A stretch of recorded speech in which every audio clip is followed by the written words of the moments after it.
وَحَفِظْنَاهَا مِنْ كُلِّ شَيْطَانٍ رَجِيمٍ۔ البتہ اب یہ وہ بات ہے جو ایمان بالغیب کے حوالے سے ہمیں ماننی ہوگی کہ ان ستاروں کا ایک کام یہ بھی ہے کہ اللہ تعالیٰ نے ان کو گویا کہ پہرے کی جگہیں بنایا ہے، ہم نے حفاظت کی ہے ان کی ہر شیطان رجیم سے، جو بھی شیطان مردود ہے اس کی طرف سے حفاظت کا یہ سارا سامان ہے کہ جو آسمانوں میں کیا گیا ہے۔ اب اس کے لیے آج میں چاہتا ہوں کہ وہ بات آپ سمجھ لیں اچھی طرح کہ جیسے آپ آگے آ بھی جائے گا کہ انسانوں کی تخلیق جو ہے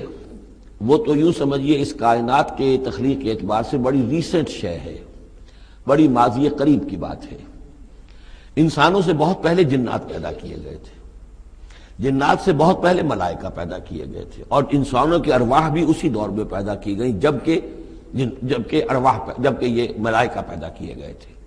تو جتنی مخلوقات کو ہم جانتے ہیں، بہت سی مخلوقات اب بھی ایسی ہوگی کہ جس کا ہمیں کوئی شعور نہیں، ادراک نہیں، ہم جانتے ہی نہیں۔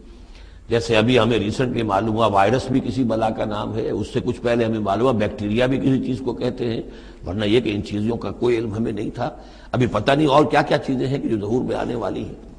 لیکن جو چیزیں بھی آج تک ہم جانتے ہیں ان میں یوں سمجھیے کہ جن ہستیوں میں خود شعوری ہے، سیلف کانشسنس، وہ تین مخلوقات ہیں صرف، ملائکہ،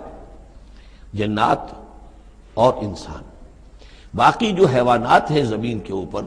چاہے وہ بر کے ہیں یا بحر کے ہیں یا ہوا کے ہیں، فضا کے ہیں، پرندے ہوں یا زمین پر چلنے والے خشکی کے جانور ہوں یا دریا میں اور سمندر کے اندر جو بھی حیوانات ہیں، مچھلیاں ہیں یا اور جاندار ہیں، ان سب میں شعور تو ہے، خود شعوری نہیں ہے۔ البتہ یہ کہ ترتیب یہی ہے کہ پہلے جنات پیدا کیے گئے اور وہ چونکہ آگ سے پیدا کیے گئے تھے، تو ان کے اندر پوٹینشل جو قوت ہے وہ ہم انسانوں کے مقابلے میں بہت زیادہ ہے، اور ان کی رسائی اس کائنات میں بہت دور تک ہے۔ بس میرا یہ گمان ہے، باقی چیزیں تو میں خاص وثوق سے کہہ رہا ہوں، لیکن میرا گمان یہ ہے کہ جو سولر سسٹم ہے، چونکہ ہماری اس پوری جو ہماری یہ فیملی ہے، یہ خاندان ہے، جو یہ سولر سسٹم ہے، سورج کا کنبہ کہلاتا ہے،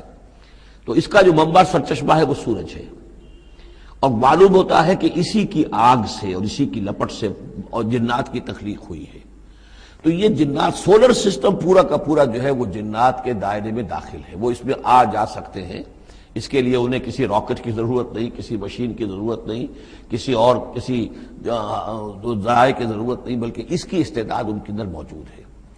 یہ پھر اپنی اس استعداد سے فائدہ اٹھا کر اس سے آگے جب ملائکہ کے ذریعے سے کچھ احکام اترتے ہیں، آسمان سے اللہ تعالیٰ کی کوئی تدبیر ہے، ملائکہ کے حوالے کیے گئے ہیں، تو یہ پھر ان سے کچھ چیزیں اچکنے کی کوشش کرتے ہیں تاکہ وہ جا کر انسانوں میں سے جو وہ عامل لوگ ہیں، کاہن لوگ ہیں، ان کو جا کے ان کو کچھ بتا دیں کہ اب یہ ہونے والا ہے۔ اس لیے کہ ملائے اعلیٰ میں فیصلہ ہو گیا، اللہ تعالیٰ کے ہاں ایک چیز کی تدبیر جو ہے وہ طے ہو گئی، اب اللہ تعالیٰ نے فرشتوں کے حوالے کیا ایگزیکیوشن کے لیے۔ ایسے ہی ہے جیسے کہ پریزیڈنٹ ہاؤس سے تو ایک حکم جو ہے وہ جاری ہو گیا، اب اس کا اجرا ہوا ہے، اب کوئی ٹائپ کرے گا، ٹائپ کر کے اسے ڈسپیچ کرے گا، وہ پھر کسی جگہ پر پہنچے گا، پہنچتے وقت لگے گا۔ اگر وہ جو ٹائپسٹ ہے جس نے ٹائپ کیا ہے وہ ٹیلی فون کرتے کہ صاحب اب یہ حکم آنے والا ہے، وہ تو آ جائے گا، تو ظاہر بات ہے وہ حکم تو پہنچ گیا اس کو، اور اس کے حوالے سے وہ جس شخص کو اس نے یہ خبر دے دی ہے وہ اپنی دکان چمکا سکتا ہے کہ دیکھیے مجھے پہلے سے معلوم تھا کہ یہ حکم آنے والا ہے۔ تو اس کائناتی حکومت کے اندر یہ سلسلہ ہے جس کے لیے کہ پھر اللہ تعالیٰ نے اس سولر سسٹم سے آگے کی جو بھی یونیورس ہے اس میں، یہ میرا گمان ہے جو میں عرض کر رہا ہوں اللہ عالم، اس میں جنات کو آگے بڑھنے سے روکنے کے لیے ان ستاروں کے اندر وہ میزائلز نصب کر رکھے ہیں کہ جب بھی کوئی جنات میں سے ادھر آگے ٹریس پاس کرنے کی کوشش کرتا ہے تو اس پر وہ میزائل پھینکا جاتا ہے، جس کو ہم شہاب ثاقب کہتے ہیں۔ یہ ہے پورا نظام کہ جو یہاں ہمارے سامنے آ رہا ہے۔ تو اس کی یہ حقیقت بہت حد تک تو یوں سمجھیے کہ ایمان بالغیب، کل من عند ربنا، ہمارے رب کی طرف سے ہے، ہم اس پر ایمان رکھتے ہیں، لیکن اب کسی نہ کسی حد تک یہ چیزیں جو ہے، جو بھی ہماری سائنٹیفک اب جو ارتقا ہو رہا ہے، ترقی ہو رہی ہے، اس کے ساتھ کسی نہ کسی درجے میں کوریبوریشن ہو جاتی ہے۔ وَحَفِظْنَاهَا مِنْ كُلِّ شَيْطَانٍ رَجِيمٍ، اور ہم نے حفاظت کر لی ہے ان آسمانوں کی ان شیاطین سے کہ جو مردود ہیں۔